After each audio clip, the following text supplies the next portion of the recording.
ঘুমানোর আগে যে ব্যক্তি আয়াতুল কুরসি পড়বে, আল্লাহর পক্ষ থেকে একজন ফেরেশতা তার কাছে থাকবে সারা রাত। এই ফেরেশতা ওই ব্যক্তিকে পাহারা দিবে ইনশাআল্লাহ। কোনো বিপদ আপদ তাকে স্পর্শ করবে না ইনশাআল্লাহ।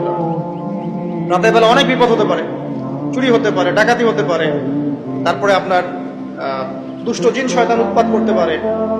এছাড়া আপনার জাদুবিদ্যার কাজ হয় রাত্রেবেলা, মানুষ এগুলো করতে পারে, কুফরি কালাম করতে পারে, ক্ষতিকর প্রাণী আপনাকে কামড় দিতে পারে, অনেক কিছু হতে পারে। আপনি তো ঘুমের মধ্যে আছেন, আপনি জানেন না কি হচ্ছে। অতএব আয়াতুল কুরসি পড়বেন, ইনশাআল্লাহ আল্লাহ পাক আপনাকে হেফাজত করবে ইনশাআল্লাহ। আর সূরা বাকারার শেষের 3টা আয়াত কেন পড়বেন? কারণ নবী সাল্লাল্লাহু আলাইহি ওয়াসাল্লাম বলেছেন, রাতের বেলা সূরা বাকারার 3টা আয়াত যে ব্যক্তি পড়বে, সারা রাত যদি আপনি নফল নামাজ পড়তেন, যে নেকি হতো, এই 3 আয়াত পড়ার মাধ্যমে সেই নেকি হয়ে যাবে। ঠিক আছে? সারা রাত ধরে নফল নামাজ পড়া কি কষ্টকর না? এটা সবচেয়ে সহজ হচ্ছে আপনার সূরা বাকারার শেষের 3টা আয়াত পড়বেন, ঘুমিয়ে যাবেন ইনশাআল্লাহ। সারা রাতের নেকি আপনার আমলনামায় লেখা হবে।